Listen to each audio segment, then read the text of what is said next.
සුවය ක්‍රම කීපයකට සිද්ධ වෙන ඔබ දැකලා ඇති. එකක් තමයි බාහිර ඖෂධ ශරීරයට ගැනීම. ප්‍රධානම දෙහි විදිහටනේ. එතකොට රෝගයක් වුණාම ඔබ හිතන්නේ මේ රෝගය වුණේ ශරීරයේ යම් ආබාධයක් නිසා. ඒ නිසා ඒ ආබාධයට ගැළපෙන ඖෂධයක් ගැල්ලුවම හරියනවා කියලා. ආබාධය තියෙන ඊට ඔබෙන්. එතන ආබාධය ඇති උනේ කෙනෙකුට කියන්න පුළුවන් කර්ම වේග නිසා. කර්ම වේගය තිබුණේ මස්වල නෙවෙයිනේ. රටකටුවේ නෙවෙයිනේ. එහෙනම් කොහෙද කර්ම වේගය තිබුණේ? සිතේ අභ්‍යන්තරේ. කර්ම වේගය අරන් ආවේ සිතේ. ඒ දත්තයන් වල ඒ ඩේටාබේස් එකේ ඔබ මිලෝට එනකොට අරන් ආපු ඩේටාබේස් එක තුල තමයි ඒ ඔබ කරපු පාප කර්මය තිබුණේ. ඒ තිබිලයි මෙන්න මේ ලෙඩේ හැදෙන්න එක මුල්ුනේ. එහෙමනම් ලෙඩේකට මුල තිබිලා තියෙන හැමතිස්සෙම මතක තියාගන්න මනසේ. ඖෂධ ගැනීමෙන් ඇතැම් විට ඒක తాවකාලික යටපත් වෙලා මතුවෙන්නේ මේ හේතුව නිසායි. ඇයි? මූල ප්‍රභවය එහෙමම තියෙනවා. සැබෑ සුවේ කියන්නේ අපේ සැබෑ මූල ශක්ති ප්‍රභවය සමග සම්බන්ධ වීමයි. සැබෑ හීලින් කියන්නේ ඒකයි. ඩිවයින් හීලින් ලයිට් ඒ සියල්ලම හඳින්වෙන්නේ අපි අපේ ජීව මූල ප්‍රභවය සමග සම්බන්ධ වීමයි, සම්බන්ධ කිරීමයි. එයයි නියම හීලින්. අපේ මූල ශක්ති ප්‍රභවය සමග අපේ තිබිච්ච සම්බන්ධතාවය බිඳිලා තියෙනවා. හීන වෙලා තියෙනවා. එතකොට මේ ශක්තිය අපි කරා ගමන් කරන්නේ නැත්තේ.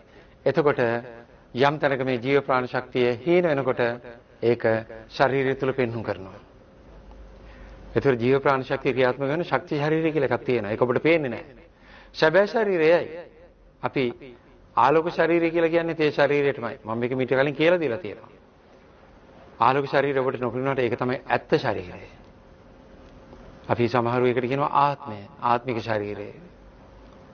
නොඑක් ඒවා කියනවා.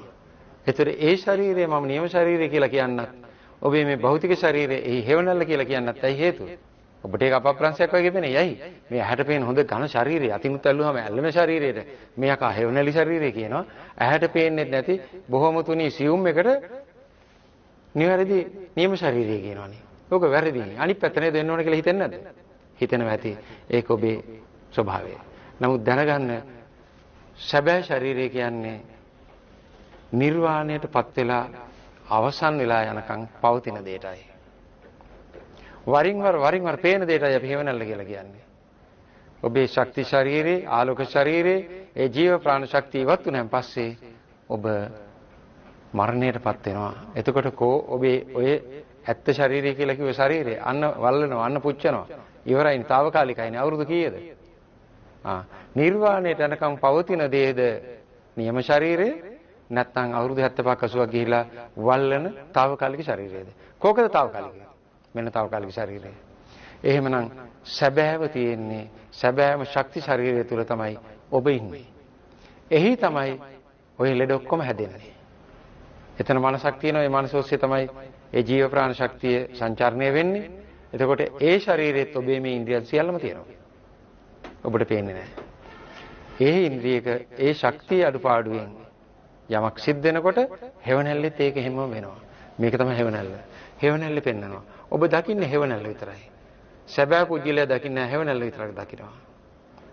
අපි කුඩා දරුවෝ අඬන එක වළක්වන්න, සන්තෝෂ කරන්න, රැයට නිදා ගන්න ගියාම මේ අත් දෙකෙන් නොඑක් ඒවා හදලා මෙහෙම පෙන්නනවා. කිඹුල්ලු පෙන්නනවා.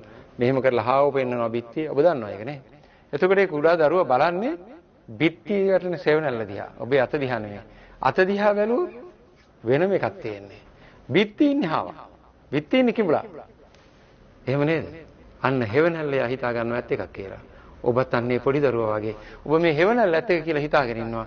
මේක ක්‍රියාත්මක වෙන මේ ස්වરૂපය හදපු සැබෑ අත් දෙක ඒවත් සැබෑ ශරීරය තමයි අර ලයිට් බොඩි එක කියලා කියන්නේ.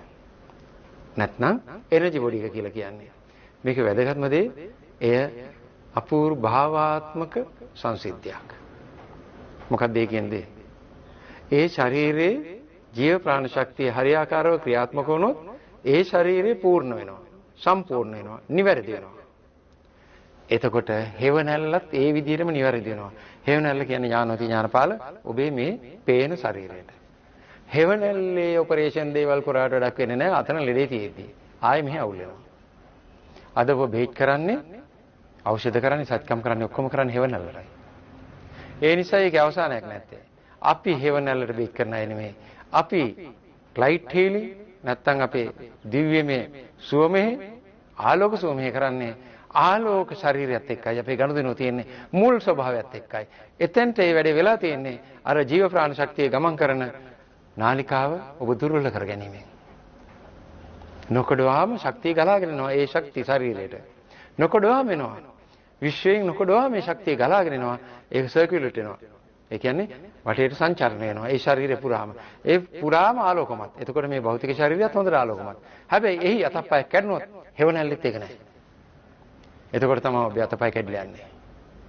ඔබට ඊට කලින් දකින්න පුළුවන් ශක්තියක් තියෙනවා නම් අන්න මගේ ආලෝක ශරීරයේ අත තුවාල වෙලා තියෙනවා කියලා ඔබ මේකෙන් බේරෙයි.